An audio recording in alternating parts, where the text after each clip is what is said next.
Okay, guys, it's 8 o'clock. Why don't we go ahead and get started? I'm sure everybody in this room knows this is like a pretty big day for me. It's my first day as the interim chair of medicine, and I get to introduce Grand Rounds. And I know for a fact that it's going to be particularly great Grand Rounds. Most of us have seen the way that they portray CPR on TV and the movies, kind of a joke. But today we're going to hear about the real thing. And to introduce today's speaker, I'd like to introduce the Chief of the Division of Cardiology, Dr. Roberto Bolli.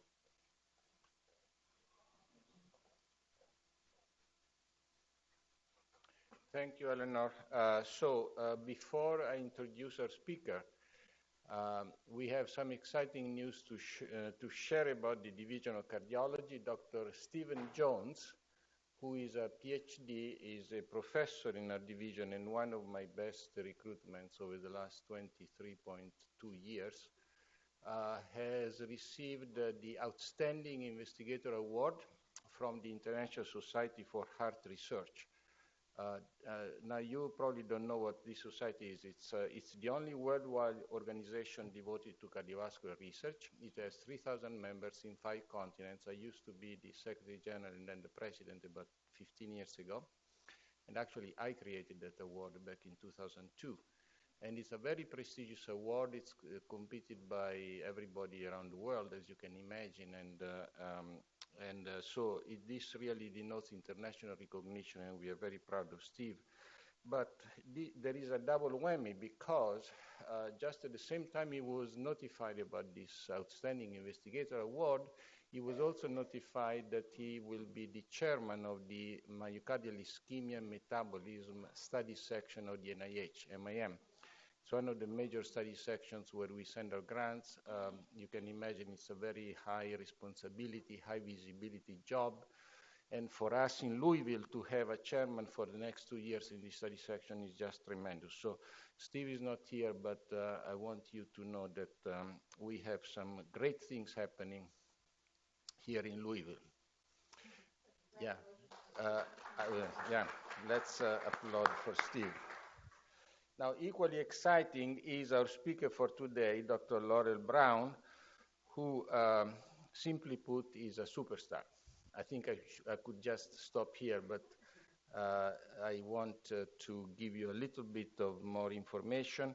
Now, it would take me about the whole hour just to go through the list of what Lorrel has done in 4 years here in Louisville, which is amazing. So she has an incredible pedigree. She graduated from Hopkins in medicine, then she did a residency in medicine at Hopkins, cardiovascular training at Hopkins, and we were very fortunate to recruit her to Louisville in 2014.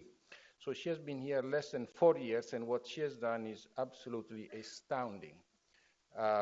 She is the Associate Program Director for the Cardiovascular Fellowship and has done a great job in recruiting tremendously qualified fellows to our program. And she's also in charge of the cardiovascular curriculum for the second-year medical students. She received the Stuart Urbach Award for Excellence in Teaching from the Department of Medicine, the Distinguished Faculty Educator Award. She was selected as the Outstanding Clinical Faculty in the Division of Cardiology. She received, I like this one, Young Leader to Watch in Residence Education Award from the Association of Program Directors in Internal Medicine. That's a national award. She has received a lot of accolades from the American College of Cardiology, including the ACC Young Investigator Award in cardiovascular health outcomes and population genetics. She was given the faculty award from the Kentucky chapter of the American College of Physicians. And she's in the top 5 finalists for the Alpha Phi grant, Heart to Heart. That's $100,000 given by this foundation, Alpha Phi. And as you can imagine, it's extremely competitive, and she made it in the top 5. She will find out in 2 weeks whether she's selected or not, but regardless, I think just being in the top 5 is an incredible recognition. Now, this is my favorite. Last October, she just sent me this nonchalant email saying, oh, by the way, I just won the Stemler Award. I said, what? Yes, I just won the Stemler Award. So the Stemler Award, it's the Jonathan Stemler Award, is bestowed in Chicago at Northwestern University. There is a national competition called the Northwestern Cardiovascular Young Investigator Award. I know this competition very well because I used to be one of the judges until a few years ago. And so I can tell you firsthand the quality of the people that go there. These are the best of the best among fellows and early career investigators. The Stamler Award is the most prestigious award that this competition bestows. It's $10,000, and it always, when I was there for 10 years, it always went to people from the usual suspects, right? Harvard, Yale, Hopkins, Stanford, USCF, and so, USC San Francisco, and so on. Well, this year it went to someone from Louisville, thanks to Lorrel Brown, and she did it all by herself. No help from me, no help from anybody else. And in addition to that, she published their work, which, by the way, this was her work on CPR, which she will discuss in a minute. Maybe longer if I keep going. But anyway, her work on CPR was published in the Journal of the American College of Cardiology. That is the top journal in cardiovascular medicine. So she has also very quickly risen to very high-level positions in the American College of Cardiology. She is part of the working group on education and innovation research of the American College. She's on the writing committee of the questions for the fellows in training. She's a reviewer for abstracts. She is on the cardiovascular training resources subcommittee, and she's a council member of the training section leadership of the American College of Cardiology. So she's about everywhere in the ACC, and won't be long, Laura, before you become the president of the ACC. That will not take you very long. And finally, she has become a media celebrity here in Louisville, having appeared on over 20 media locally. So she's a rock star in our city. She's a frequent guest of television programs. She went to Frankfurt to advocate for CPR education, and she received a letter of recognition from the governor, the Senate of the state. And thanks to her efforts, CPR has been now introduced as a mandatory teaching in the high schools in our state. I think Kentucky is the 28th state to require CPR education in high school, thanks largely to your efforts. So I could go on and on and on, but it's already 8:10, and I don't want to take all of your time. Thank you for all you're doing, Lorrel. You are absolutely a force of nature, as I said many times.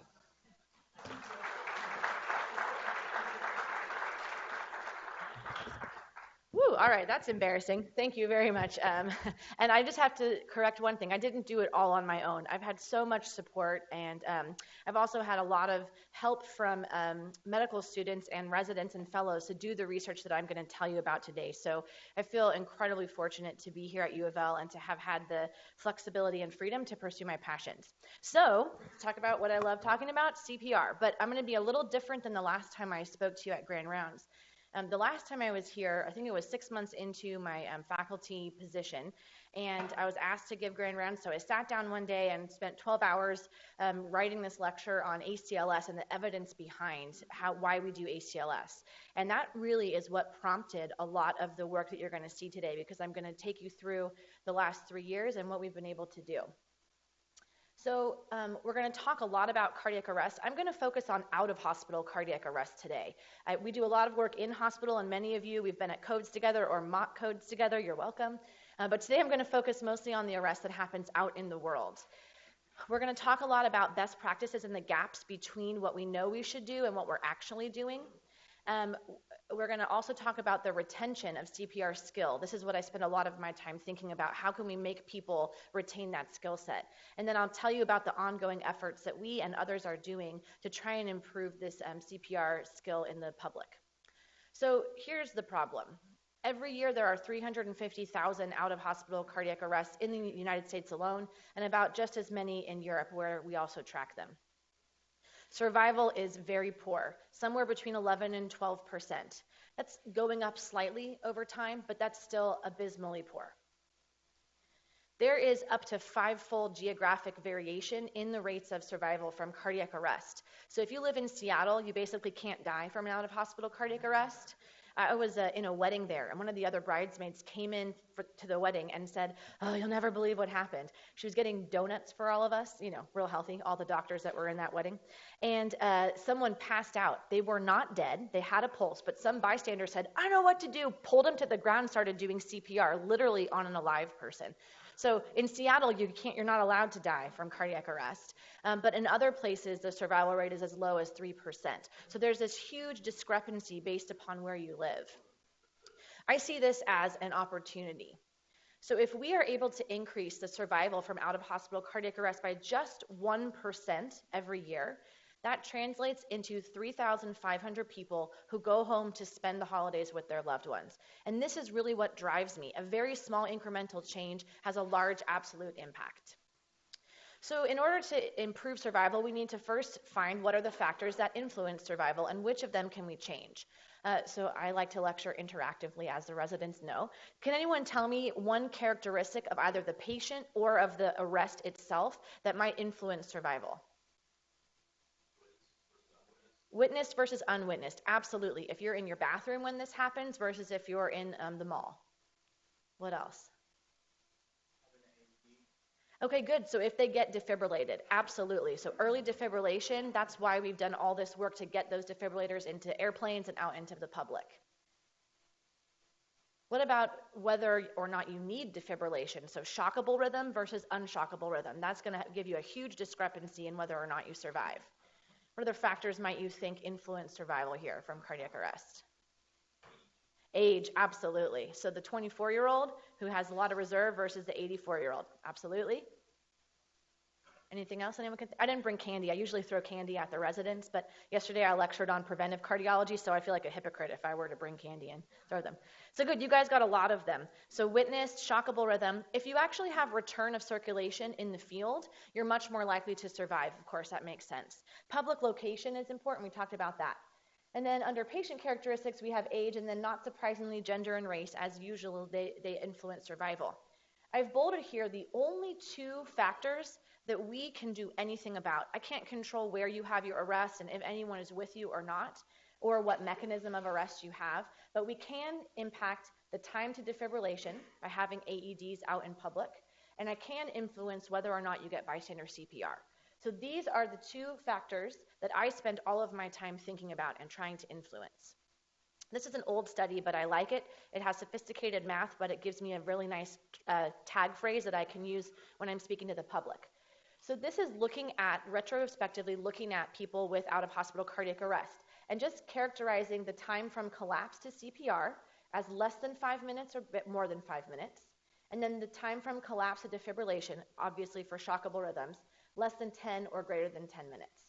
So if you look down here in the people who had prolonged time to CPR and prolonged time to defibrillation, nobody survives.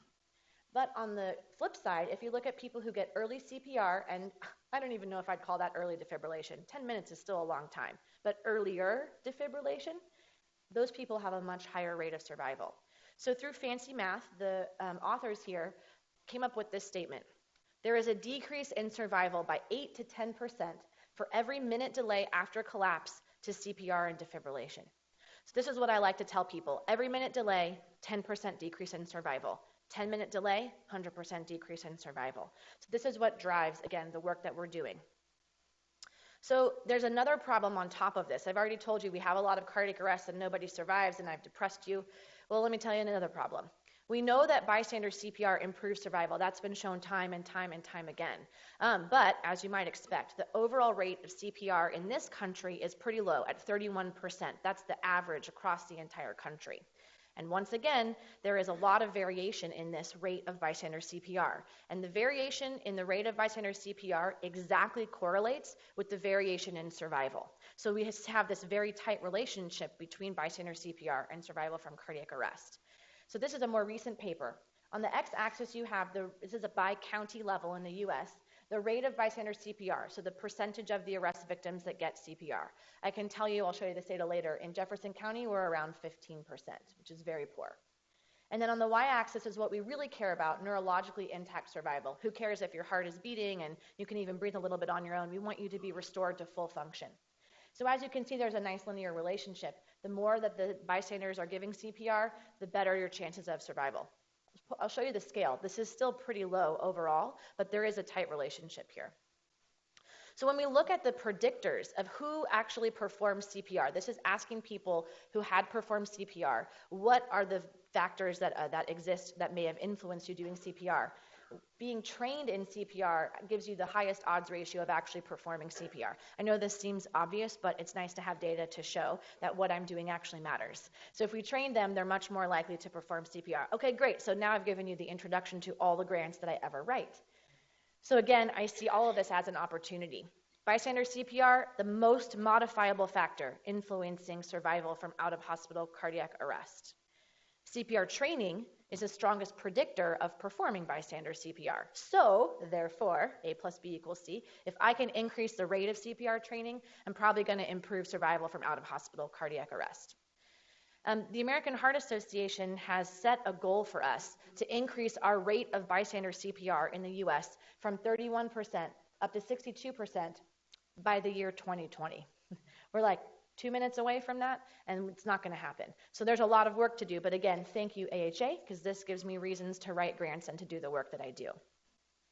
Well, does this actually work? Is there any point to putting all this money and advocacy effort into getting people trained in CPR?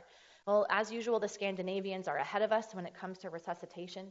This was published in New England Journal, and it's looking at Sweden. So Sweden is a relatively small country, very easy to implement large-scale interventions there. So they took the opportunity to train their entire country in CPR.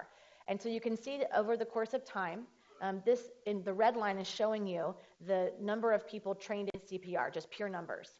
And then the dashed blue line is showing you the number or percentage of arrest victims who get CPR before the paramedics arrive. And you can see, okay, we train more people, more of the victims are getting CPR. Okay, good. But then down here's what we really care about. So this is looking at the survival rate, and this is looking at the difference between people who get CPR before the paramedics arrive and those who do not. And you can see that there's a much higher rate of survival in those who get CPR, obviously, but you also see that that survival rate is going up over time, correlating with when they started doing this training in CPR. So we have evidence in Sweden, Denmark, also some places in Minnesota and North Carolina, that if we train the population, actual survival rates go up. This is a map looking at the rates of CPR training in the United States, and they're separated by tertiles. So the places colored in light blue are in the lower end of the scale, dark blue, higher end of the scale. Okay, that's good to know. You know, here we are, and we have some areas in Kentucky that have a lot of people trained, usually around cities, others with very poor numbers of training. But what matters here again is the scale. Does anyone want to guess what the average percentage of the population that are trained in CPR is in the country? Just throw out a random number that you think. Okay, I'm hearing 10 or 15%. Y'all are so optimistic. We're healthcare providers, so of course we think everybody's trained. How can you not be trained in CPR? The median rate of training in the country is 2.4%, and even the highest areas, only 7% of the population is trained in CPR. So this is really abysmal, and we have a lot of way that we can go. The Institute of Medicine published a study in 2015 looking at cardiac arrest in general. And again, this is where I get all of my fuel for the fire when I'm trying to get money to do this stuff. So they called for initiatives designed to increase bystander CPR, and they must overcome the barriers and teach the technical skill to perform CPR with confidence. They also called for increased efforts to reach communities and populations where disparities are prevalent. Because I showed you there was that huge geographic variation in survival, there's also the same variation in the rates of CPR. So this prompted myself and many of my fellows to come up with and test a novel CPR training method that I call Alive in 5, because it's a 5-minute training method. I have to credit my best friend from training came up with this slogan, which I think is awesome. So what is Alive in 5? Well, this is what we did at the state fair. I know some of you are familiar with that work that we did. We wanted to take CPR training and make it as simple and streamlined and effective as possible. So we went to the state fair in, I think, 2015 here, and we're just grabbing passersby and having them, hey, do you want to get trained in CPR? Do you want to save a life? You'd be surprised how many people say no. But I put my most convincing fellows out there in the crowd to grab them, and we get real manipulative, like, oh, do you love your husband? Come learn how to get trained in CPR, because he looks like he's going to know. So these people are not necessarily motivated to get trained in CPR. Anyone ever been to the state fair here? Show of hands. Okay, people are motivated to get free stuff. So we did, in fact, give them some free stuff here, and they stole all of our pens thinking that they were free. But we were getting these people who, really didn't have any motivation and trying to train them in CPR. So we've got 5 minutes at best. We would start with a video that's produced by the AHA. That's a 2-minute instructional video. It's kind of fun. It has the Staying Alive song and shows them the simple components of bystander hands-only CPR. And it's just 2 things. Call 911, push hard and fast in the center of the chest to the beat of the song Staying Alive. So that's 2 minutes.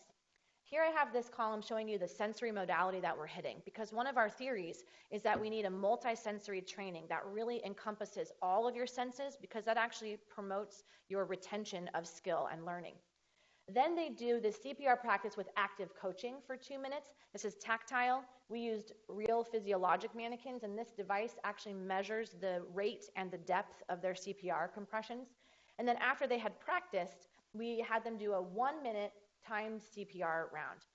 Originally, I wanted this to be 2 minutes, but Alive in 6 doesn't really sound as well. Also, we found that people couldn't really go for 2 minutes. The average population is pretty unfit, and so 2 minutes was a long time. So I want to show you what this kind of looked like in real life. So this is when we were back with Kentucky One. And so here we are kind of giving them a little instructive video. This is my very active coaching that's happening. And we're helping them to stay on beat. We're giving them some pointers and active coaching in real time to correct their technique. You can see she was not as good. Others are really good. And then after they completed this timed round of CPR, where we were actually measuring the quality of the chest compressions, you can see the device there. They got a little sticker. Everyone wanted to know, am I CPR certified now? Definitely not. But at least they got a sticker. So over the course of about 4 hours or so, we were able to train 150 adults and 66 minors. It's really interesting. People would let their kids do it because kids don't have any shame. So they're like, I want to try. And the adults were like, I'm okay. But we've realized that even if the kids aren't going to learn effective CPR, just getting their parents to see it was still worthwhile. So we also trained some minors. It was pretty efficient, 4.6 participants per personnel hour. It's probably more efficient than the classes that we all do. So most importantly, did this work? Did we teach them good CPR? So this is showing you their chest compression rate per minute, and then the percentage of the chest compressions that are at the correct depth. So they hit the target, 100 beats per minute, and we were pretty tight. That's probably because they were hearing us going like this. They had the song in their mind, and there were a bunch of them at the same time, so they kind of had that manometer, if you will.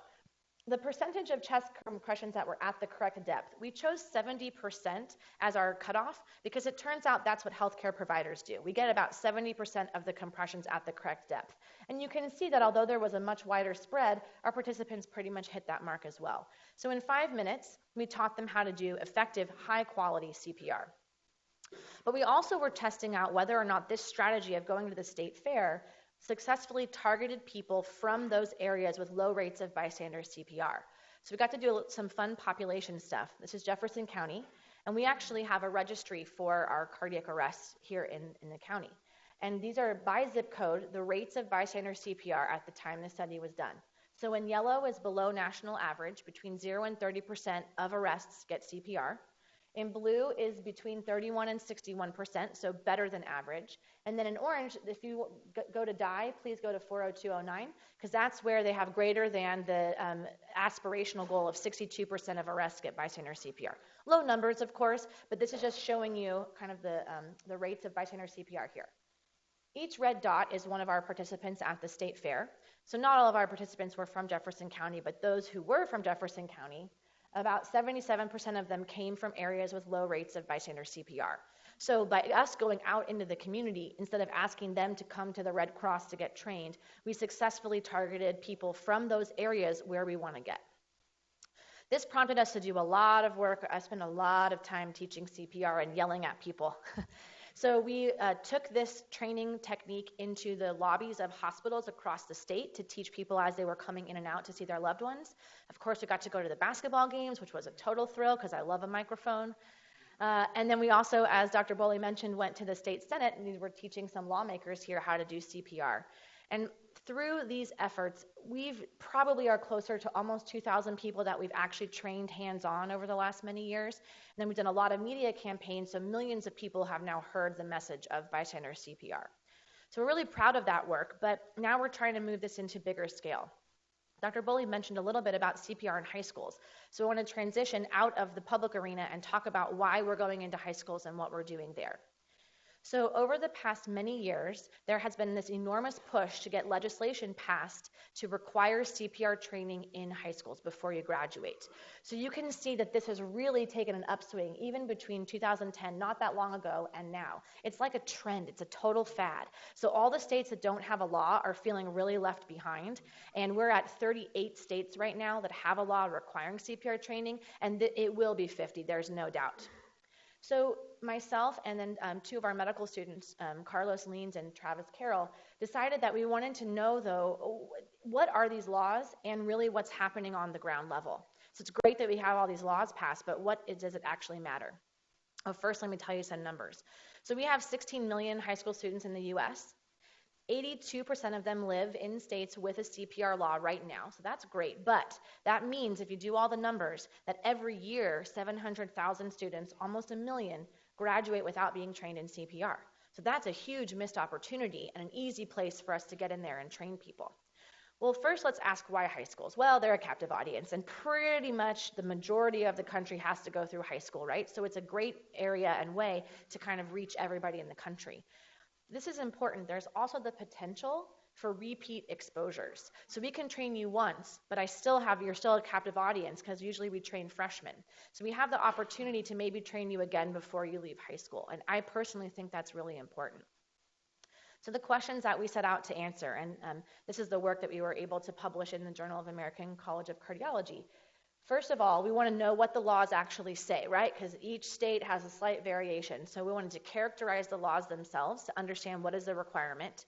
And then most importantly, figure out what's actually happening at the ground level. How are these laws being implemented in high schools around the country? So first, if we look at the laws themselves, so this is a map of the country. So in gray are the states that are behind with no law. In blue are the states that have a law, and they require that their CPR program be endorsed by a national organization like the AHA or the Red Cross. So that makes sense, right? Interestingly, there are these two states in green that just say CPR, and they don't have any stipulation for what kind of program or that it has to be endorsed or recognized nationally. Then the red dots are on the state capital in states that also require some version of AED training. Most of the time, that's simply they have to be told about an AED. Very few of them require you to actually get hands-on training. But those states require AED training. Many states, Texas, no mention about the AED whatsoever.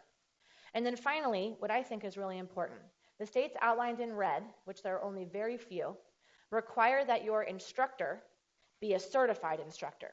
So not that the person has been CPR certified and taken the class and knows how to do CPR, but that they've been trained as an instructor.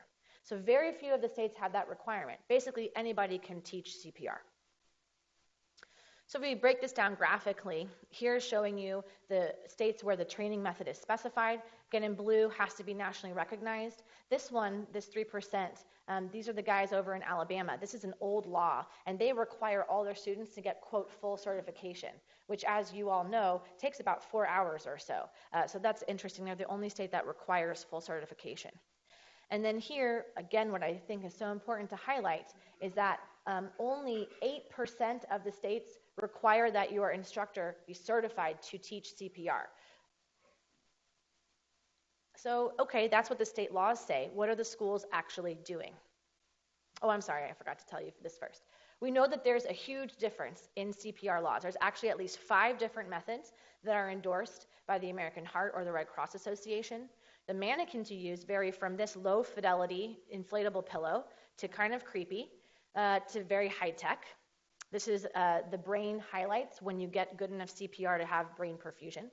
And then instructors vary from disinterested, it's one of my medical students, to very enthusiastic. So there's this huge range, right? And so not all CPR training is really the same. So again, that's why we wanted to go to actual high schools and see what they were doing. So I have to credit Carlos, my medical student, who does want to go into cardiology. He did this incredible effort last summer where he was tracking down state superintendents for education and high school principals and just trying to get people to respond to a survey that we sent out electronically.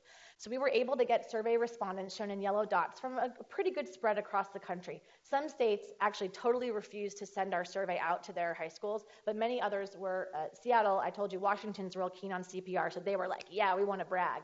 But we got a pretty good spread across the country from coast to coast. And when we looked at the high schools that participated, so we had just over almost 500 high schools respond to our survey.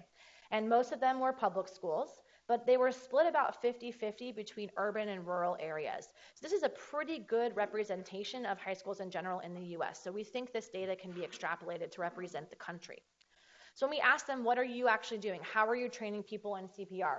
So about 60% of them use one of the AHA programs. About 60% of them use a non-inflatable mannequin. I think this is really important. Have any of you ever tried CPR on that little pillow inflatable mannequin? Anyone done that? Okay, it sucks.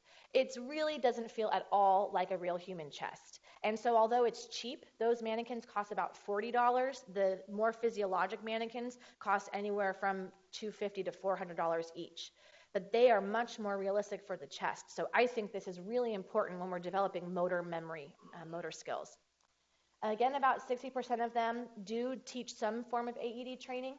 And then I asked them only if their instructor was actually CPR certified, not even whether their instructor was certified to teach CPR. This is a little horrifying, right?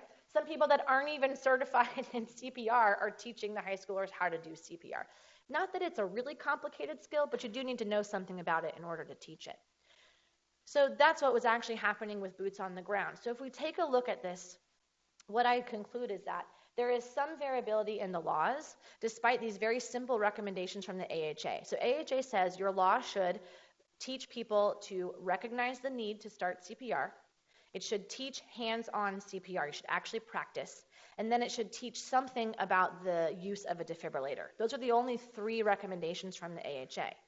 So that's fine, but I don't think that's appropriate or the gold standard. If we're going to make a law and we're going to make a CPR program, that program should be endorsed by experts. That program should definitely teach hands-on CPR. I also think that program should teach you how to use an AED, because remember that our only 2 modifiable factors are early defibrillation and high-quality CPR. So why not teach all of those things? So if I apply that standard for what a program should be, only 23% of the schools in my survey would meet that standard. And if I extrapolate that out to the country, that means that over 1 million students are receiving substandard training each year. Combine that with the 1 million who are graduating who didn't receive CPR, and we're missing the chance to train 2 million rescuers every year. So again, this is why I spend all of my time doing this. So another question, actually, Dr. Boley asked me this at one of our recruitment dinners the other night. Does this actually work? We're putting tons of money and effort and time. We're taking away one of their health classes from learning about hepatitis or something, and that's really important, no offense. But we are taking time away from it, right? And actually, I've had educators, when I've been talking to them on the phone about wanting to do some studies in schools, be very concerned that I would take an entire class period to teach CPR, because that meant that there was something else that had to sacrifice in the curriculum. So we spend a lot of time and money and effort on this. Does it actually work?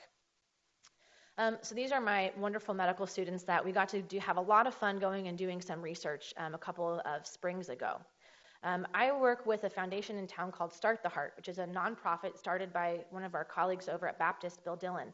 He's an interventional cardiologist who got sick and tired of having dead people come onto his cath lab table over and over again because they didn't get bystander CPR.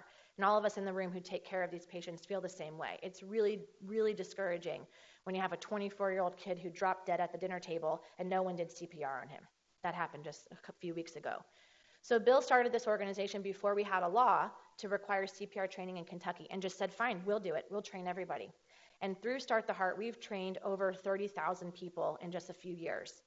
So they go into high schools and they train them in CPR.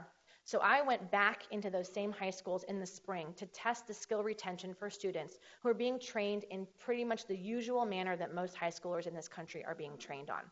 And I took the students with me. I had just taught their second year class, so they all felt pretty beholden to me, which was kind of awesome. You know.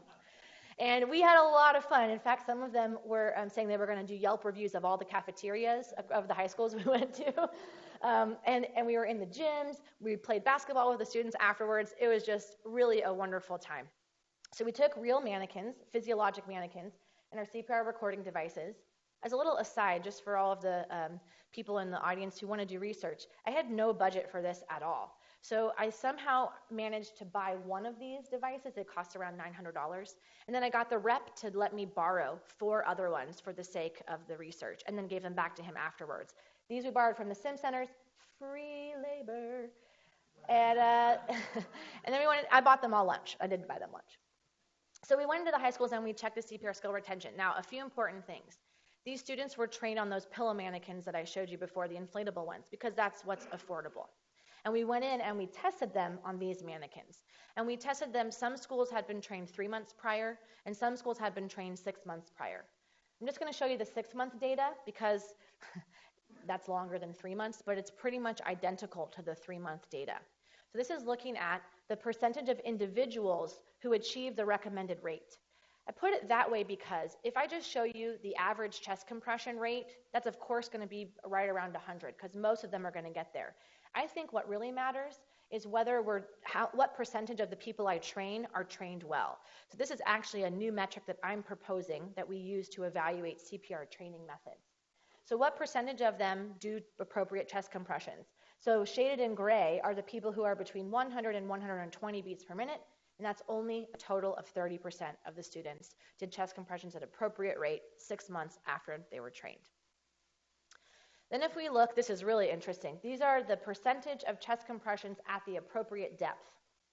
Now remember, these students were trained on those pillow mannequins, which they click when you hit appropriate depth, but they feel nothing like a real chest. And now I bring in these physiologic mannequins. So shaded in gray are those who achieve 70% or greater of the chest compressions at appropriate depth. So kind of meeting that metric for healthcare providers. And again, this is around 30% total.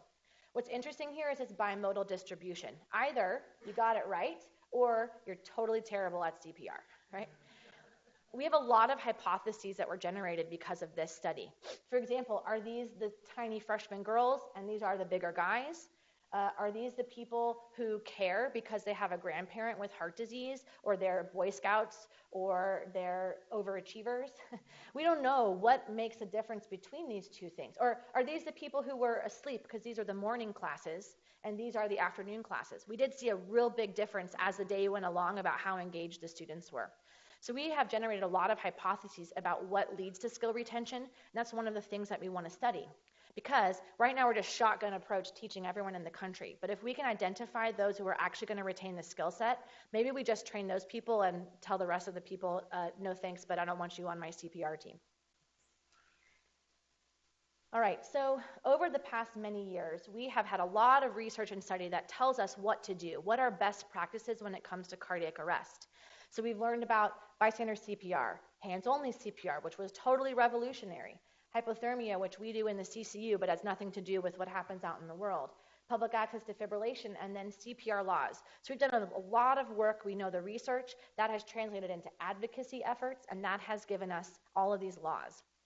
And that has led, perhaps that's the reason why, we're starting to see an uptick in survival rates over time, particularly for shockable rhythms. This is probably because of the hands-only CPR and that we got defibrillators out into the world.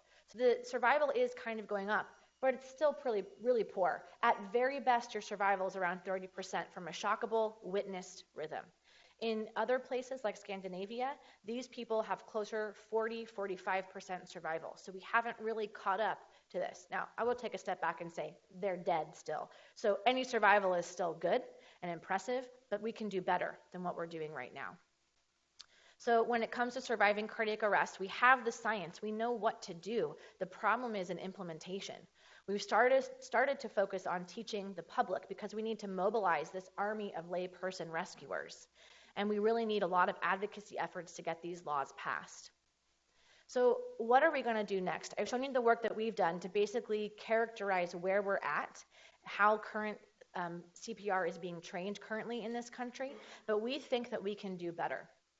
So I believe that we don't yet have a gold standard for teaching the public CPR, and that is my life's work, is to develop and implement that gold standard. And because all these laws have been passed in high schools, the goal is to get these things implemented in high schools. So we're going to study it.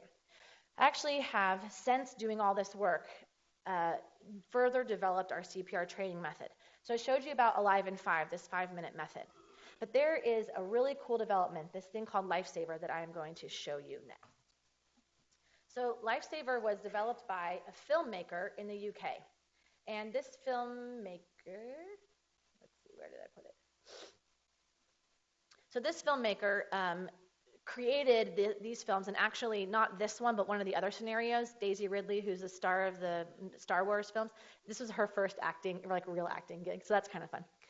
So he made these videos to try and make an interactive, more realistic scenario for CPR training.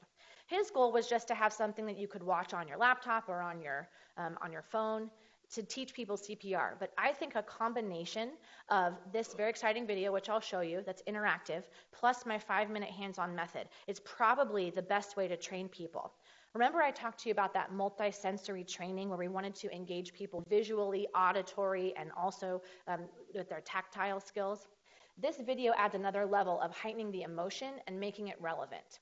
So this version I'm going to show you is UK. We're going to work together to make a Kentucky special, which I'll tell you about. But I want to show you this Now this is interactive, so when they ask a question, I need people in the audience to shout out your answer, because I'll answer it for you. Oh, I was waiting open and you weren't even there. David set it up for me. You weren't there. I set it up for you. All right, okay, yeah, you're a one-man army, that's right. Yeah, all right, mate. Yeah.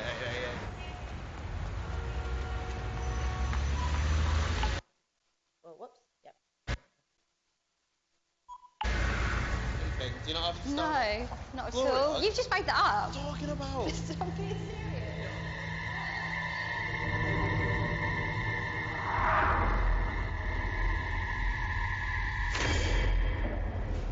Oh, come on, stop mucking around now, Jake. Jake, get up. Stop mucking around, come on. Jake. What do we do? Jake? Jake. He's not, I don't think he is. Jake! Jake. I don't think he's mucking around. Jake, come on. Jake. Jake? Come on, mate. wake up, open your eyes, come on. Jake. Should we call someone? I don't know. Jake. Can you Jake, hear me? Come on, get open up. your eyes. Is he even breathing? Keep doing that, look now. Come on, mate, please. Let's say this is you. You're not a first aid expert. What do you do now? Hurry! Okay, you only have a minute to answer, 10 seconds. What do you do?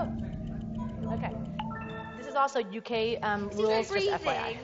Jake, get up, please. What do we do? Can I help you? Yeah, please, our friend is collapsed. Do you know what to do?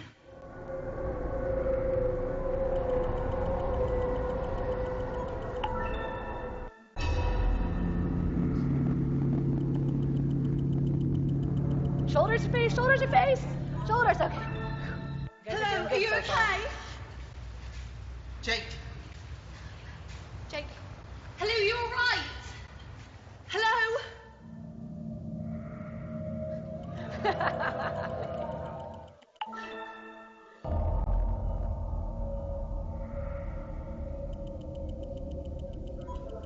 I'm afraid not. Have another go. These are UK rules, so sorry. We're going to make it for American rules. Exactly. You've got an unconscious casualty who's not responding. He might choke. So first, you need to open his airway.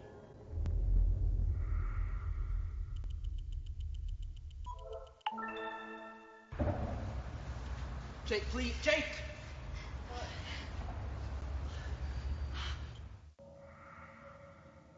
This is the interactive part. I gotta tilt his chin.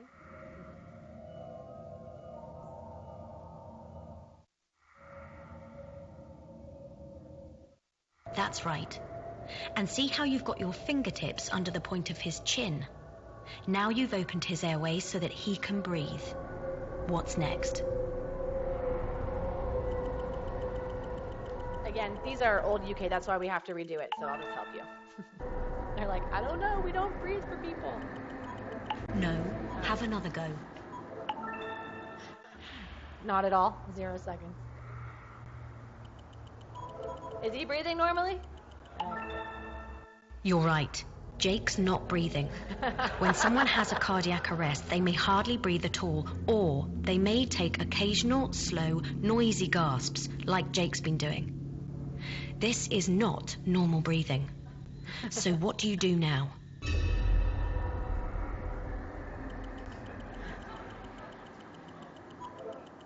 Thank you. Okay, better call for an ambulance. Please. Right, okay. And can you find a defibrillator, please? A what? A defibrillator, an AED. Well, where do I find one of those?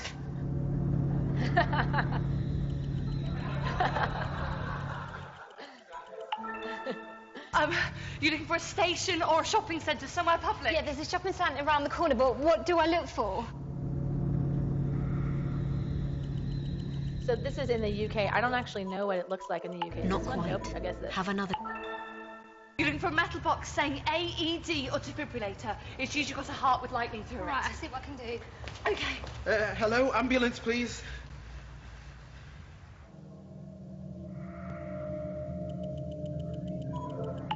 Finally. You're right. It's time to start CPR. Pressing on his chest to buy time until the ambulance arrives. But where on his chest do you press?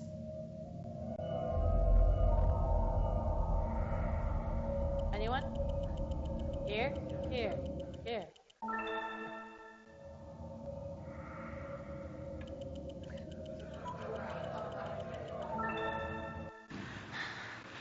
That's right.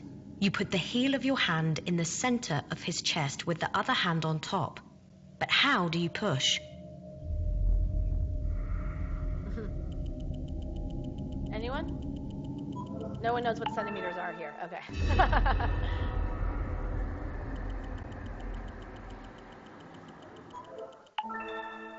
Okay, so now you're going to press Jake's chest. You do this by pressing the letters Q and P on your keyboard at the same time. To start with, just do 30 presses at 2 times a second. See how good Ready? I am.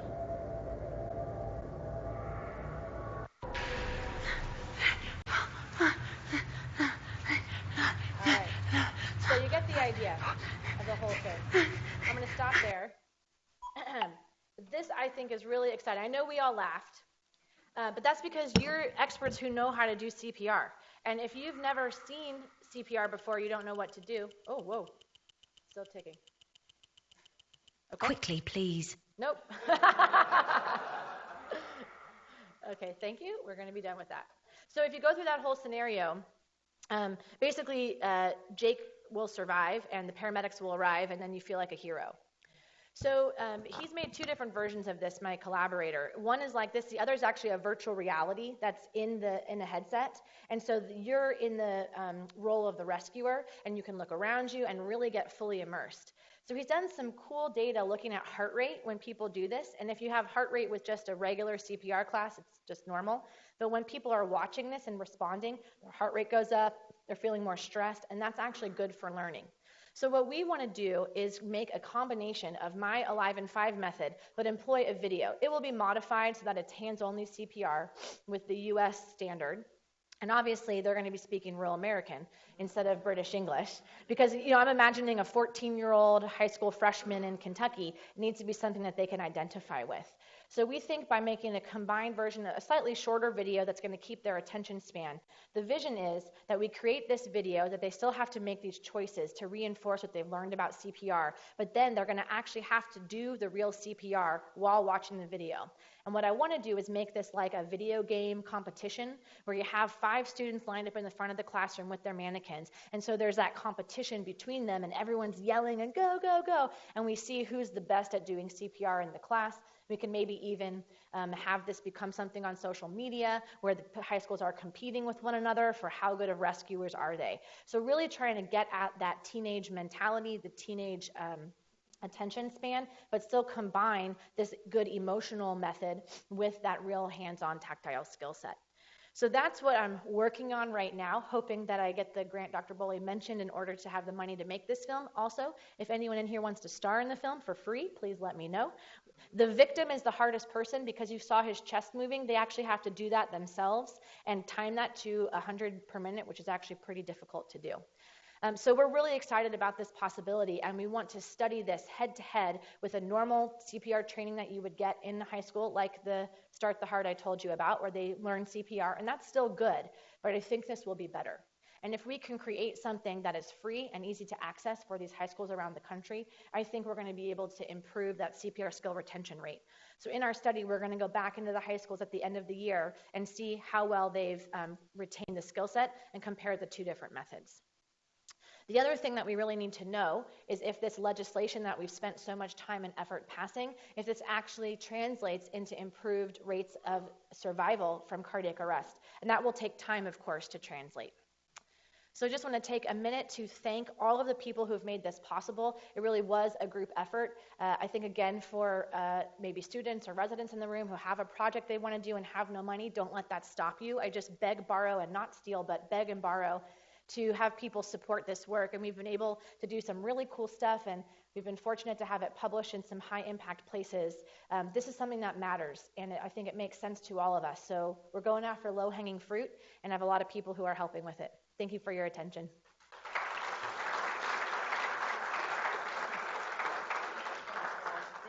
Thanks so much. Probably Dr. Boley mentioned a lot of accomplishments, but probably one of the biggest accomplishments is to make CPR come alive. No pun intended. I like no pun that. intended. Let me start with the first question, and you alluded to this. Actually, CPR is hard. You know, I know when I was doing my last CPR training, the instructor kept looking at me and going, do it harder. So of the people in the United States that you want to train, what percentage of them do you think actually are physically capable of delivering good CPR? Yeah, that's a great question. Yesterday, I was talking to the residents about the obesity epidemic and how if you include overweight or obese, we're at 70 to 80% of the country are obese or overweight. So this is a really hard skill. And just from what I saw at the state fair, I mean, maybe 20% of those people could have kept it up for a full 2 minutes, let alone the 8 to 15, which is our average ambulance response times in a city. If you go out of the city into the county, those response times can be even longer, 15, 20 minutes. So I think that we're never going to reach the point where our population is providing high quality CPR for the duration until the paramedics arrive. That said, something is still better than nothing. So that's why we're so keen on just training them to do anything is better than nothing. But the high quality CPR, even healthcare providers, we are not hitting that mark ourselves. We really aren't. Okay. Questions? Henry? Thank you all for your presentation. I'm thinking about different ways we can support more people certified. I'm wondering, could you go to a national company that makes a lot of money, like, for example, Starbucks, and ask them to partner with the local American Heart Association with some money and give out free $10 cards, for example. If we tried to get all of the University of Louisville undergraduates to $1. I'm just wondering if a combination, and if we could use some of the local money that we raise every year for the American Heart Association to actually stay here in town. Your cause, I don't know of any that's better than more important. Thank you. Do you want to come be my spokesperson when I try to get money? So for those at the VA, Henry's asking. Okay, good.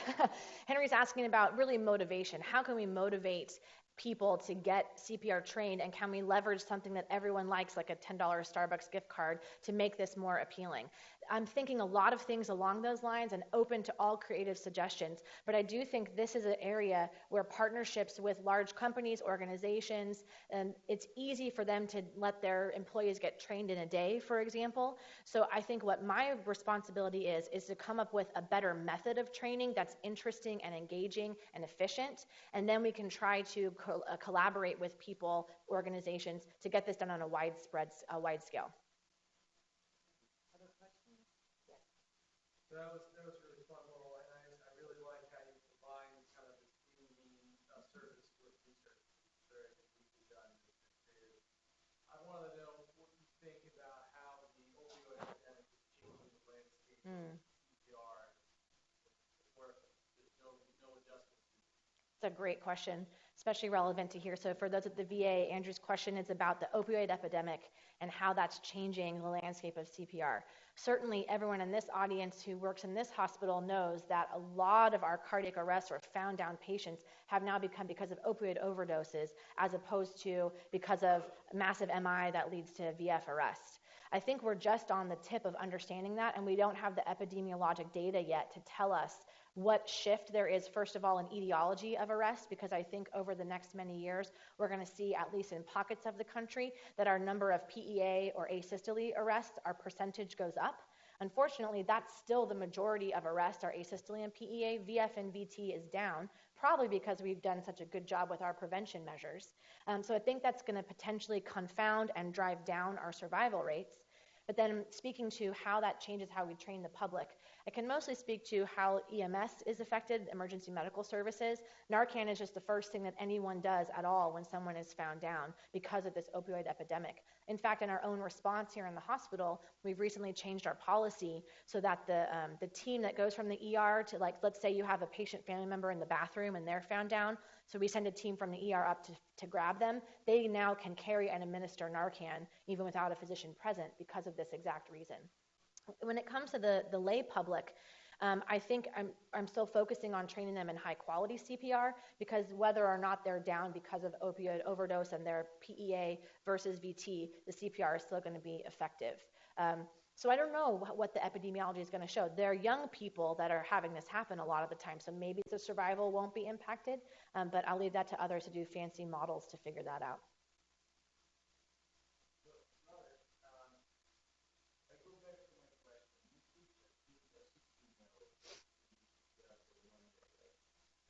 Yes.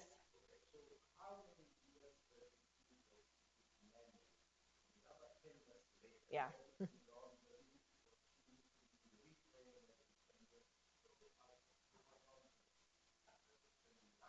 The question is about frequency of training and what's the duration of skill.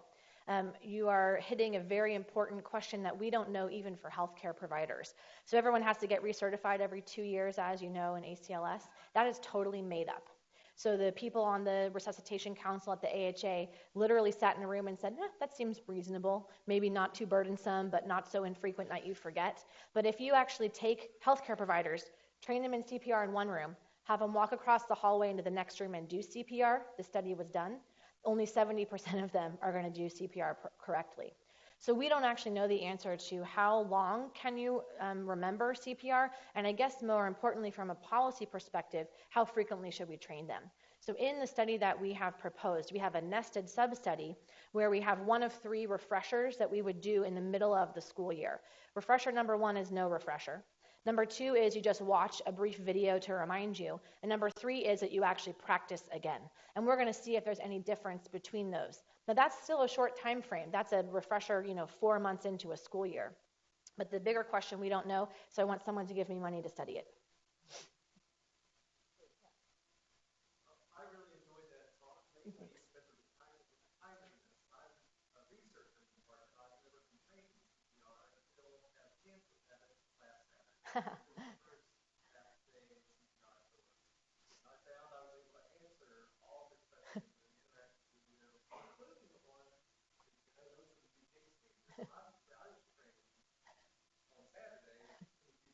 Okay.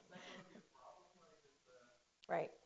So this is another big question that at the policy level we've been asking. So the question is about how people are trained in the U.S. and that sometimes are trained in hands only and sometimes they're trained for rescue breathing. So there's a difference between when we train people for BLS, basic life support, ACLS, advanced cardiac life support, versus just hands only bystander CPR. So for anyone who is functioning in a healthcare capacity, usually for people like sports coaches, bus drivers, policemen, they're going to get BLS, and they're often going to be taught about rescue breathing because they're considered a, quote, professional rescuer. When we look at the study between rescue breathing versus no rescue breathing in the lay public, there was no difference in providing hands-only CPR versus rescue breaths. That study is what prompted us to say simpler, easier, and no one's afraid of germs if we do hands-only CPR, so the public should be trained that way. When it comes to healthcare providers, there's still a debate because there's actually even a debate about whether we do intermittent 30 to 2, 30 chest compressions to 2 rescue breaths, or whether we do continuous, just give them 6 breaths a minute if you have a bag mask. So we don't really know the answer to that question. But when it comes to the lay public, there's no question that we're going to train in hands-only CPR. That's the best way, the most efficient way. So that's what I'm focusing on for high schoolers. And I guess that answers that our skill retention set is at least 5 days. At least 5 days. But we didn't make you do CPR, so that's what would matter most. All right. Well, thank you very much. Wonderful talk. Thank you. Thank you, Eleanor. Thank you so much. Let me ask you a totally different question.